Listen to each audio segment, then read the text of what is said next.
नमस्कार, ये धर्म रहस्य है और मैं डॉक्टर राजीव निस्पृह आपसे बात कर रहा हूं अपने चैनल धर्म रहस्य विद डॉक्टर राजीव निस्पृह के माध्यम से। इस वीडियो में मैं आपसे दिव्य दृष्टि क्या होती है, आज्ञा चक्र का जागृत होना क्या होता है, आज्ञा चक्र पर ध्यान लगाने से क्या होता है, इस तरह के बहुत सारे प्रश्न हैं। मैं इन पर आपसे आज चर्चा करने जा रहा हूं। कई बार कुछ मंत्रों के माध्यम से भी हम इस कार्य को करते हैं। तो पहली बात तो यह है कि आप ये जान लें कि दिव्य दृष्टि का मतलब क्या है, दिव्य दृष्टि से क्या मायने हैं, दिव्य दृष्टि से क्या अर्थ निकलता है। पहले इस बात को जान लीजिए। आप जिस समय किसी मंत्र का जाप करते हैं, आप जिस समय उस परमात्मा की भक्ति में लीन होकर किसी भी मंत्र का जाप करते हैं, तो उस मंत्र की ऊर्जा इस ब्रह्मांड में तरंगें उत्पन्न करती है और जब आपके अंदर वो तरंगें प्रविष्ट होती हैं तो वे आपके चक्रों को उद्वेलित करती हैं। मूलाधार चक्र है, उसके बाद और आगे बढ़ते हुए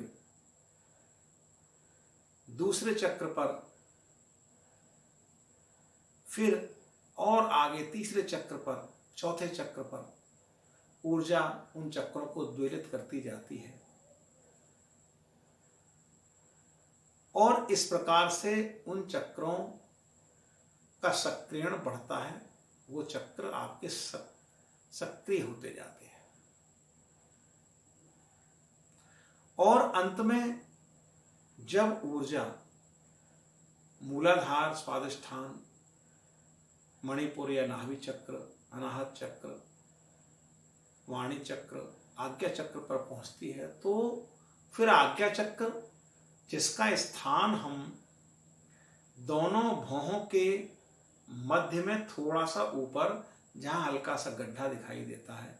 बहुत सारे वीडियो आपने देखे होंगे, इन्हीं पर बहुत सैकड़ों वीडियो पड़े हुए हैं, लेकिन मैं आपको कुछ ऐसी बातें बताने जा रहा हूं जो सत्यता के नजदीक है, जो परम सत्य के निकट है। उन्हें जान लेना आपके लिए जरूरी है। एक वीडियो बना लेना, उस पर कुछ भी बोल देना कि ये करो तो आज्ञा चक्र जागृत हो गया, बस खुल ही गया। अब मैं आपको ये बताता हूं कि जब ये ऊर्जा इस प्रकार से आगे बढ़ती हुई आज्ञा चक्र पर पहुंच गई और आज्ञा चक्र में जो कमल है वो भी खिल गया, वहां प्रकाश भी दिख गया, सारे काम हो गए। इसके बाद होता क्या है? इसके बाद होता है आपके सामने खुल जाना एक ऐसे अनंत संसार का, एक ऐसे अनंत ब्रह्मांड का, एक ऐसे सूक्ष्म संसार का जिसकी कल्पना कभी आपने नहीं की हो। वहां कुछ भी आपकी दृष्टि से ओझल नहीं होता। सिर्फ प्रकाश देख लेना उस स्थान पर एक पर्याप्त शब्द नहीं है, एक छद्म शब्द है कि प्रकाश दिख गया बस हो गया। नहीं, दिव्य दृष्टि का अर्थ होता है कि अब आपके आंखों से कुछ भी ओझल नहीं है। हमारे शास्त्रों में, मानव इतिहास में कई ऐसे उदाहरण हैं जिनमें किसी ऋषि, ब्रह्मर्षि या परमात्मा की कृपा से मनुष्य को दिव्य दृष्टि प्राप्त हुई है। जैसे महाभारत काल में महर्षि वेदव्यास ने संजय को दिव्य दृष्टि प्रदान की थी। धृतराष्ट्र ने कहा था कि मैं दिव्य दृष्टि नहीं लेना चाहता, क्योंकि अब मैं दिव्य दृष्टि लेकर क्या करूंगा। जिन बच्चों के मैंने शैशव नहीं देखे, जिन बच्चों के मैंने यौवन नहीं देखे,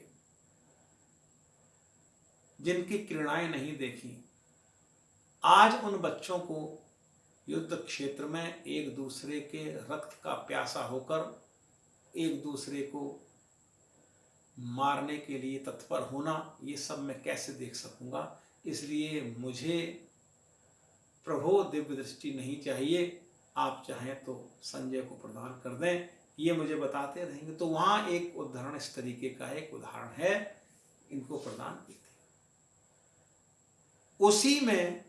उसी महाभारत काल में भगवान श्री कृष्ण ने अर्जुन को भी दिव्य दृष्टि प्रदान की थी कि वे उन कृष्ण का परमात्मा स्वरूप, क्योंकि कृष्ण उनके साथ उनके सखा बनकर, उनके साले बनकर, उनके मित्र बनकर रहते थे। जैसे पुरुष अर्जुन वैसे पुरुष कृष्ण, दोनों में कोई अंतर दिखाई देता ही नहीं था। क्षमताओं में भी कोई अंतर नहीं था। कृष्ण भी अलग प्रकार के योद्धा थे, अर्जुन भी अलग प्रकार के योद्धा थे। तो अर्जुन को कोई अंतर दिखाई देता ही नहीं था। मित्रता इतनी गहरी थी, वो कैसे माने उनको परमात्मा, वो कैसे माने कि ये जो कह रहे हैं सच है। तो उस क्षण कृष्ण ने अर्जुन की आंखों से पड़े मोह के पर्दे को हटाने के लिए उनको दिव्य दृष्टि प्रदान की। वो अर्जुन ने मांगी नहीं थी, उन्होंने कृपावश करुणावश उनको प्रदान की कि अगर इसको दिव्य दृष्टि मिल जाए तो ये इस संसार से बाहर कुछ और भी संसार है, उस संसार का इस संसार के साथ क्या तालमेल है, क्या चक्र है जीवन मृत्यु का, वो सब कुछ जान सकेगा। और वो दृष्टि प्रदान करने के बाद अर्जुन ने जो देखा वो एक ऐसा दृश्य था जिसको देखकर अर्जुन जैसा योद्धा भी भय से कंपित हो उठा, भय से कांपने लगा और बोला, परमात्मा हे प्रभु, हे कृष्ण, हे नारायण, अपने इस विराट स्वरूप का संवरण कीजिए और मुझे अपनी वही मोहिनी छवि, मुझे अपनी वही मित्र वाली छवि पुनः दिखाइए। मैं इसको सहन नहीं कर पा रहा, क्योंकि इसके अंतर्गत वो देख रहा था कि इस संसार में वो तो कुछ कर ही नहीं रहा, वो सब कुछ जो कुछ भी है वो पूरा चक्र उन्हीं के अंदर से गुजर रहा है। जीवन मृत्यु का संपूर्ण चक्र उस विराट स्वरूप के अंदर से ही गुजर रहा है। ऐसा देख करके तो ये दिव्य दृष्टि ये होती है। तो दिव्य दृष्टि प्राप्त होने का अर्थ है कि आपके आंखों से अब कुछ भी ओझल नहीं है, आपको वो शक्तियां प्राप्त हो जाती हैं कि आपका व्यक्तित्व परमात्मा के तुल्य ही हो जाता है। जिस इष्ट की आप साधना कर रहे हैं उसमें और आप में फिर कोई भेद नहीं रहता। कुछ लोग ये दावा करते हैं कि हमने भगवान के दर्शन किए, इन स्थूल आंखों से संभव नहीं है। स्थूल आंखों से आप सिर्फ मनुष्यों को ही देख सकते हैं, इस स्थूल संसार को ही देख सकते हैं। अगर परमात्मा आपके पास आते हैं तो मनुष्य रूप में ही आएंगे, उन्हें भी मनुष्य रूप में ही देख सकते हैं। कुछ साधकों को आंखें बंद करके स्वप्न में, यानी इस संसार को विदा करना पड़ेगा तभी उनके दर्शन संभव है। वो भी एक प्रकार की दिव्य दृष्टि है कि आंख बंद कर लिए तो आंख बंद कर ली तो उसके बाद ये संसार नहीं दिख रहा, तो भीतर की आंख से जो आप देख रहे हैं वो दिव्य दृष्टि हो गई। तो दिव्य दृष्टि का अर्थ ये है।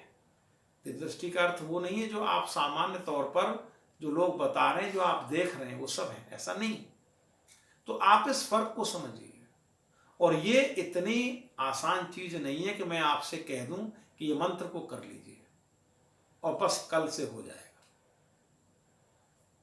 लेकिन फिर भी ऐसा भी नहीं है कि मनुष्य से कुछ भी न हो सके, कुछ भी ऐसा असंभव है जो कि आप न कर सके। आप ये ठान लें कि मुझे तो बस करना है, तो आप अपने इष्ट से प्रार्थना कीजिए, माँ भगवती से प्रार्थना कीजिए, क्योंकि मेरी इष्ट तो वही हैं, तो मैं उन्हीं की बात करता हूँ। आपके जो इष्ट हैं उनसे प्रार्थना कीजिए और कोई भी मंत्र ले लीजिए, जो मंत्र आपके गुरु आपको प्रदान करें, जो मंत्र आपको प्रदान किया गया उस मंत्र को आप कीजिए। कई एक मंत्र हैं, ओम ऐम ह्रीम क्लीम चामुंडाई विच्चय नवाण मंत्र है, क्लीम मंत्र है, ओम मंत्र है, ओम नमः शिवाय या केवल नमः शिवाय पंचाक्षरी मंत्र बोल लीजिए। कोई भी ऐसा मंत्र जो आपको आपके गुरु ने प्रदान किया है या कहीं से भी आपको मिला है, या आपने भगवान शिव को अपना गुरु मानकर और उनसे आज्ञा लेकर, या माँ भगवती को अपना गुरु मानकर उनसे आज्ञा लेकर कोई मंत्र आपने प्रारंभ कर दिया, तो आप निश्चित जानें, जब आप अपने मन से छल कपट को त्याग कर निष्कपट भाव से बिल्कुल भक्ति रस में रंग करके, भक्ति भाव में बिल्कुल आकंठ डूब कर उस परम सत्ता के सामने बैठकर आप इस मंत्र का जाप करते हैं, निरंतर जाप करते हैं, तो कोई भी मंत्र धीरे धीरे वो ब्रह्मांड की तरंगों को उद्वेलित करता है। फिर उन तरंगों का, ये तो विज्ञान का नियम है कि उनसे अनुनाद आपके अंदर होगा, आपके अंदर अनुनाद होगा तो आपके चक्र क्रमशः सक्रिय होना शुरू हो जाएंगे, और जब वो सक्रिय होना शुरू होंगे तो धीरे धीरे मूलाधार से लेकर आप आज्ञा चक्र पर भी पहुंच जाएंगे, फिर सहस्त्रार पर भी पहुंच जाएंगे। लेकिन ये एक बहुत लंबी यात्रा है, ये यात्रा इतनी छोटी नहीं है कि मैं कह दूं कि आज आप कर रहे हैं और कल ये पूरी हो जाएगी। कुछ भी प्राप्त करना है, कुछ भी आपको लेना है, तो वहां केवल एक ही नियम चलता है।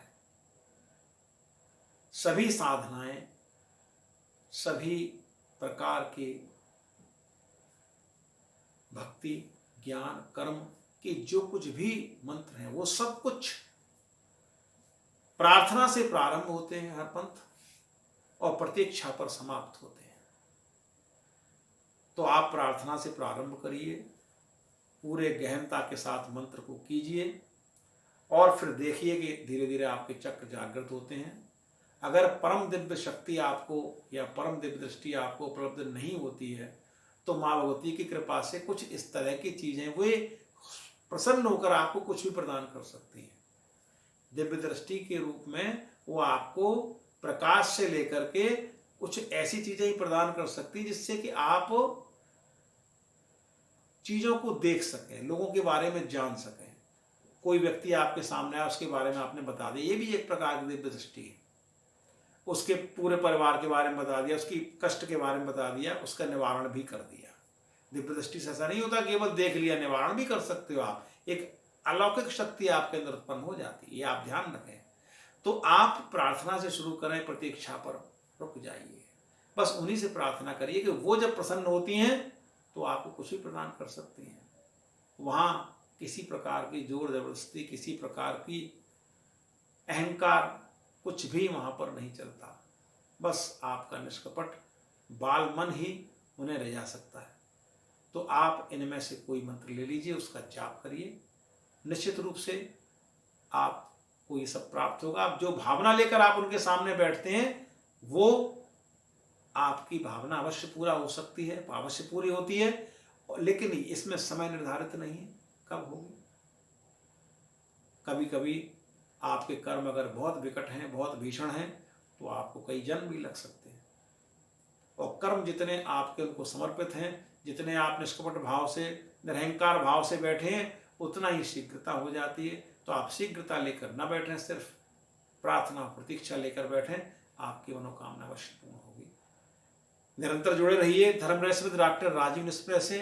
हमें कमेंट करते रहिए, निरंतर लिखते रहिए। हम आपके लिए नए नए वीडियो लेकर के आते रहेंगे। जो नवीनतम बातें हैं, जो इस तरह की बातें हैं जो कोई नहीं बता रहा, जो आपको समझनी चाहिए, वो हम आपको बताएं। कोई ऐसी बात नहीं बताएंगे जो बिल्कुल फेक है या बिल्कुल गलत है। असत्य हम नहीं बोलते, असत्य हम नहीं बताना चाहते आपको। जो सत्य है उससे परिचय आपका होना चाहिए। अगर चैनल को सब्सक्राइब नहीं किया है तो सब्सक्राइब कर लीजिए, लाइक कीजिए, कमेंट कीजिए और निरंतर देखते रहिए धर्म रहस्य विद डॉक्टर राजीव निस्प्रे। शुभ रात्रि।